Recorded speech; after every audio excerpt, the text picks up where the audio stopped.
This episode is sponsored by Susie Orman Schnall's novel, We Came Here to Shine, which is available now, and the link is in the show notes.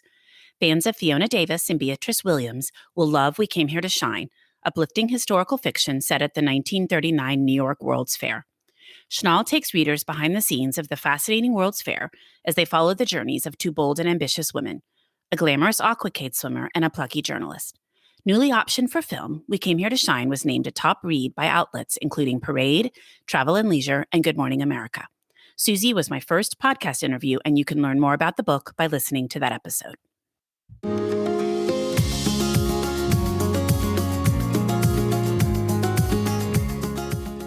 This is the Thoughts from a Page podcast, where I interview authors about their latest works.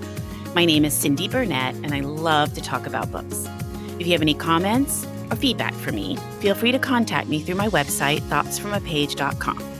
And if you enjoy these podcast episodes, you should check out the Literary Salon tab on my website and sign up for our newsletter. We are hosting some fabulous online author events in 2021. Today, I am interviewing Molly Greeley. Molly was born in Ann Arbor, Michigan, where her addiction to books was spurred by her parents' floor-to-ceiling bookshelves. A graduate of Michigan State University, she began as an education major, but switched to English and creative writing after deciding that gainful employment was not as important to her as being able to spend several years reading books and writing stories and calling it work. She lives in northern Michigan with her husband and 3 children. Welcome, Molly. How are you today? I'm fine, thanks. How are you? I'm doing well. I'm a huge Jane Austen fan, so I'm really looking forward to talking about The Heiress. I'm looking forward to it as well. Well, why don't we start out with you talking a little bit about the story? Well, so The Heiress, for anyone who has read Pride and Prejudice, it is kind of the untold story of Anne de Bourgh, who is Mr. Darcy's kind of sickly, not super polite cousin, but we don't know very much about her in Pride and Prejudice. And in The Heiress, I basically just tried to give her her own life and explain kind of why she is the way that she is. How did you decide to write about her? She's one of those minor characters that always kind of interested me, mostly because we know so little about her. And she's basically dismissed by everybody in the book except for her own mother. And I have a tendency to like to delve into people's inner lives and characters' inner lives. And I always had this sense that people assume that Anne de Bourgh has no inner life. And I kind of wanted to explore that idea that characters are supposed to be people, basically. And so all people have more going on than it looks like on the surface. And also, when I was doing research for my first book, The Clergyman's Wife, I happened to stumble upon this kind of historical nugget of information that triggered me to think more about Anne de Bourgh. It was about laudanum, which is a tincture of opium that was really, really widely used back then. And it was even given to babies. And when I found that and saw what the side effects of laudanum use can be, they really, really reminded me of the way that Anne de Bourgh behaves in Pride and Prejudice, just kind of lethargic, not really paying attention to anything, too weak to even rise, to even say goodbye to people most of the time. So that kind of got me thinking that maybe that was an explanation for her sickliness. Well, and you're talking about her being dismissed by everybody. I almost feel like she's also dismissed by her mother.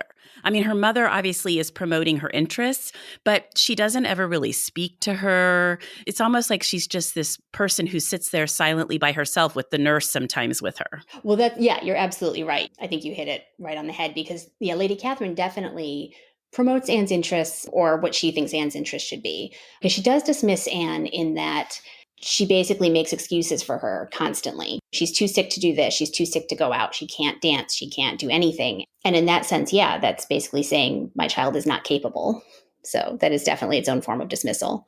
Yes, because even as an adult, she doesn't say to Anne, do you want to do this, or how's it going, or whatever they would say in that time frame. She just kind of talks over her. Yeah, and Anne never actually speaks in the book, not even once. So it's all that we know about her comes through other people's perceptions of her. Which would make her an interesting character develop into her own story, which is obviously what you did, but because you have so much to work with, other than just the picture painted of her, with her not saying a single thing, it gives you a lot of leeway. Exactly. Yeah, it was a pretty interesting thing. It felt in some ways more like, I don't know, finding like an historical figure who you only know these like bare facts about, because you don't actually hear her voice. You don't hear her thoughts ever, rather than taking someone's character and redeveloping it. It almost felt more like finding some person from history and trying to figure out who they might have been.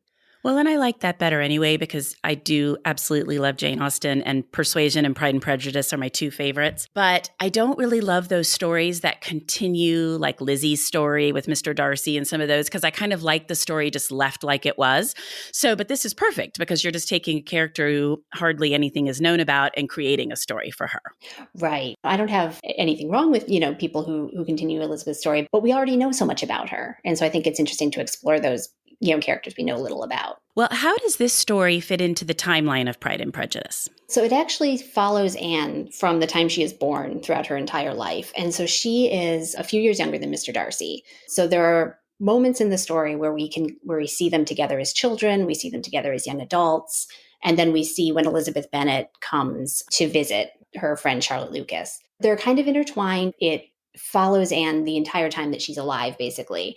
But most of it is her own story. So there are only a few instances where we actually see Mr. Darcy and Elizabeth in the story. A few touch points that I guess translate from Pride and Prejudice.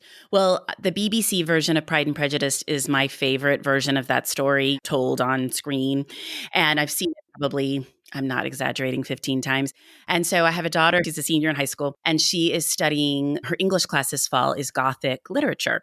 And so she just read Northanger Abbey and was asking me about some of the other ones. And I said, well, let's watch Pride and Prejudice. So we just did. And knowing your interview was coming up and taking Anne de Bourgh's story, it was really interesting to watch Anne, and because that's one of my favorite scenes is when Lizzie is there with Charlotte visiting Catherine de Bourgh and Mr. Collins is simpering. And so it was interesting to think about Anne more as I was watching that portion of the movie, or I call it a movie. My daughter keeps saying it's a mini series. So yeah, I love that one too. Yes. And that scene is so well done. It is so well done. And then the other scene, I guess it's maybe the only other scene Anne is in when they show up at Longbourn. Yes, and she just looks so miserable sitting in the carriage. Yeah.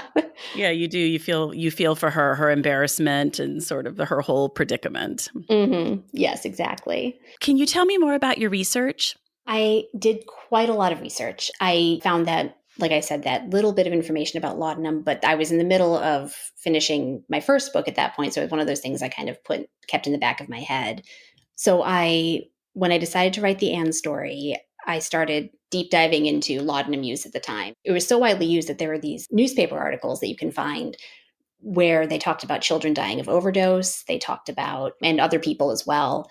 And some of which was accidental, some of which was on purpose. And there were cartoons that lampooned these formulas that were patented and marketed to parents to give to their children. And so people were aware that this was a problem, but I don't even understand it completely. I guess it's kind of like the opiate crisis today. We all know that it's a problem, but it's still going on. So I found that kind of thing. And I also had to research a lot of things about Regency era London, which I had seen in movies, but I'd never written about it before. So it was kind of interesting to find out. There are a lot of fun rabbit holes to go down discovering what that place was like back then. And I also did do some research into what it was like to be an LGBTQ person in this time period, because the novel does touch on that. And there were vast differences between being a gay man and a gay woman back then, as far as how you were treated. So that was fascinating and horrifying to find out. Oh, that's interesting that there was a difference based on gender for that. That's curious. Well, it was very male-centric. Misogyny at that point is obviously very prevalent, but it almost worked in women's favor if they happened to be lesbians, because men were still hanged even sometimes, not always, but often enough that it was pretty awful for having what was called unnatural relations or something like that. Mm-hmm. Yes, thank you. That's exactly it. It was unnatural relations with each other. And women weren't. Men had prison time for these offenses. Men were pilloried, and women, for the most part, kind of got away with it. I found one court case where these two women who were both teachers at a boarding school, a case was brought against them because it was thought that they had corrupted their students. And it was dismissed by one of the judges in the case because he said, well, this is like saying fairies or witches exist. Like, two women can't be together. That is fascinating. And I love the Regency era. I mean, that's just one of my favorite time periods to read about. So many interesting things happened, and the fashion, just all of it. I think it's a fascinating time period. I do too, very much. Well, what do you hope your readers take away from this book? Honestly, kind of like what I was talking about before. I hope that it is a book that makes people think about I don't know, the inner lives of characters and the fact that every person, not just in books, but every person has a story and has a lot going on, whether we're aware of it or not. So just that let's not so easily dismiss people or characters or that sort of thing. Well, I think that's a valid point, especially today when the focus is more on that. So it's just kind of a good reminder for people. So I have to know, I'm assuming you're a Jane Austen fan. So tell me a little bit about which book is your favorite and just kind of that whole thing. So actually, Persuasion is definitely my favorite. I do love Pride and Prejudice. I love Northanger Abbey for how hilarious it is. But there's just something about the slightly different feel to it that I really, really am drawn to. It's a little bit more reflective, I feel like. And although it still has the trademark Austen happy ending, which works perfectly, I really love that book. I do too. And again, I love the movie. I mean, I'm not even sure. There's probably more than one movie, but the one that I always think of is kind of the main. I think it's a BBC one also. But yeah, that is just such a fabulous story. It really is. Yeah. Do you have a least favorite of hers? Probably Mansfield Park. That's one where the characters, I just never have felt as connected to them, I guess, as I have to some of her other ones. Although it's not that I don't feel for Fanny's predicaments, but there's just something about it that I've never quite loved as much as the other books. I get that. Mine is Sense and Sensibility. I know people love that story, and I just don't even like it. Really? What is it about? I have to ask. I know, and I don't even know. I mean, I've read it, I've seen the movies, and it just doesn't appeal to me. And so I just don't even watch it anymore and read it anymore because I do reread most of them periodically. And I love Emma too. I think it's an interesting story, especially as you get older. As I get older and I realize that some of it's a maturity issue for her, I really like that story. Yes, I definitely agree with you there. Yeah. Well, how did you come up with the title for this one? I am actually very bad at coming up with titles. This was one where I had a bunch of really clunky, kind of overcomplicated titles, and my editor was like, nope, that's a terrible idea. And she and my agent and I kept going back and forth. And finally, my editor just came up with, well, what about the heiress? Which I think is simple, and it's such a perfect counterpoint to the clergyman's wife. It was one of those things where everything just clicked. Well, and then you add the kind of tagline, the revelations of Anne de Burgh, which I think kind of then at least gives people an idea of what the story's about before they even have to pick it up. Yes, exactly. Yeah, that was also my editor's doing. I like that. And then that cover, I just think it's awesome. How did that happen? That was entirely my publisher. That was entirely William Morrow. We hadn't even talked concepts really or anything like that. It was more just that I opened my email one day and my editor had sent it to me and she's like, what do you think of this? And I had no reservations. It was so perfect. With The Clergyman's Wife, it was a lovely cover as well, but and my agent did have a couple of tweaks that we requested. This one just was perfect as is. Well, I love it. And I do think it is perfect. I think William Morrow does a really, really good job with their covers. They do. Yeah, I definitely agree. Well, what's the best thing about being a writer? For me, and probably I'm assuming for a lot of other writers, I know some that I've talked to feel this way. You write kind of because you have to. It can be self-therapy. It can be a way of making sense of the world. I mean, I think for me, writing lets me explore the world from other perspectives and it encourages my curiosity in the world. And it's the best way that I have of expressing my thoughts and my feelings. Like if I have something going on in my life that I'm trying to work through, writing it out and figuring that out is just, I don't know how people figure things out if they don't have that. Well, I do think that people deal with those types of things differently, but it seems like a lot of people are either talk it out with a friend or a spouse or someone or write it out. And I think that's interesting to see, sometimes which way people fall. Yeah, definitely. Well, are you working on anything at the present that you would like to share with me? Well, so this year has been, yes, I am. I'm working on it's not Jane Austen anymore, but it is historical fiction. It's a fairy tale retelling from an historical perspective. But because 2020 has been very challenging, just like it has been for everybody, I am definitely not as far along as I hoped I would be at this time, but chugging along and we'll see how it goes. I definitely think for 2020, it's been very up and down for me. There are times when I'm able to completely focus on my work and what I'm doing. And there are other times that I just have a very hard time being present in whatever it is. Yes, I completely relate to that. And my kids are off of school, so they're home all the time. And it's challenging, but just like everyone else, we just do what we have to do. So are they online or are they just out?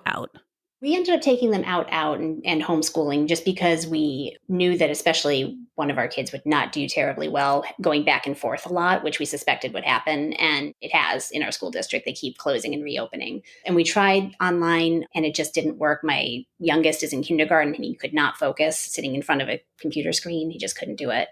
So we decided, a friend who, she and her kids are kind of in our bubble. We were doing it together, the homeschooling. Well, where are you that they're going in and out of school like that? We're in northern Michigan.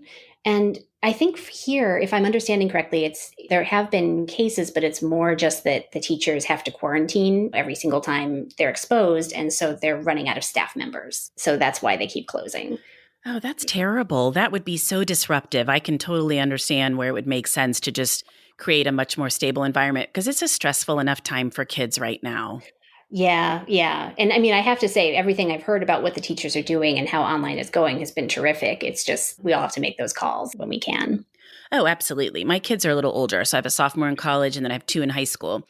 And they're at a private school. So they were online for 4 weeks. And then they did this kind of hybrid. 1 week, half the group went, the next week the other did, and you'd be online when you weren't in person. And now they're in person. They have not had to go back online since they opened in October. But I'm hoping they don't, as it keeps talking about the cases and everything continuing to get worse. It's not been bad here. Houston's numbers have actually stayed stable and it's been fine. But they really don't like online. It's just so much harder to participate and pay attention. And so I hope that they're able to stay there. Oh, I hope so. Yeah. But yes, it's definitely outside the teacher's control. It's just such a bummer when you're having to open and close and open and close. I'm sure that's very disruptive. Yeah, exactly. And I think homeschooling was definitely very challenging in the beginning. I think we've started to hit our stride. I don't know that I would be able to do it if my kids were not so young because I probably wouldn't understand everything that they're supposed to be learning. But right now it seems to be working pretty well. Well, I could not homeschool, especially not high schoolers. But I would just be terrible at it. But I always laugh because I interviewed Pamela Redmond for her book Older a couple of months ago. And so she has the funniest line in the book about this, because it takes place in LA, about this woman who says, and now I'm having to homeschool my 4 children and it's so much work. I've had to hire 10 teachers. And I'm like, that would be me. I would have to hire teachers as I homeschooled, as she called it. So I was laughing. I was like, that's the perfect description of the way my homeschooling would have to work. Yes. Well, before we wrap up, I would love to hear what you've read recently that you really liked. There are a couple of books that I read just in the last month or so that I really, really loved. And both of them were historical fiction. One of them was Conjure Women, and the other was The Mercies. And I think, both of them have gotten a lot of attention, but I had only just come across them. And in some ways, they kind of, I feel like, deal with the same themes, but they're also very unique in their own way. And both deal a lot with women in these various time periods. And both of them also deal with witchcraft. And both have the most beautiful writing. I couldn't recommend them highly enough. I love the cover for The Mercies. Yes. It keeps catching my eye. I haven't read it yet, but every time I'm seeing lists now as we're toward the end of the year, and every time I see that cover, I'm like, oh, it's just stunning. Yes, it really, really is. Well, good. Well, thank you so much for joining me today, Molly. I really appreciate your time. I really enjoyed talking with you about the Heiress. Well, thank you so much for having me. It was a pleasure. Thank you so much for listening to my podcast. If you like this episode, and I hope you did, please follow me on Instagram and Pinterest at Thoughts from a Page. Tell all of your friends about the podcast and rate it wherever you listen to your podcasts. I would really appreciate it. Molly's book can be purchased at Murder by the Book, where I work part-time, and the link is in the show notes. Thanks to Susie Orman-Schnall for sponsoring this episode, and thanks to KP Regan for the sound editing. And I hope you will tune in for the next episodes.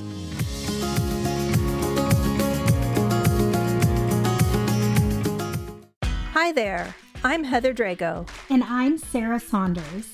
We host the podcast, That's a Hard No, about saying no and setting boundaries. So you can become that true and empowered you that this world needs.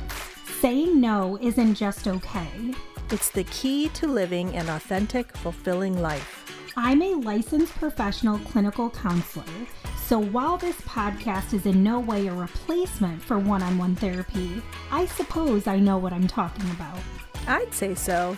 We talk about learning to say no and set healthy boundaries and how it impacts mental health, physical health, relationships, parenthood, and more. Subscribe wherever you get your podcasts and visit our website, hardnopodcast.com. We're here to help you find your no and say it unapologetically. That's a hard no.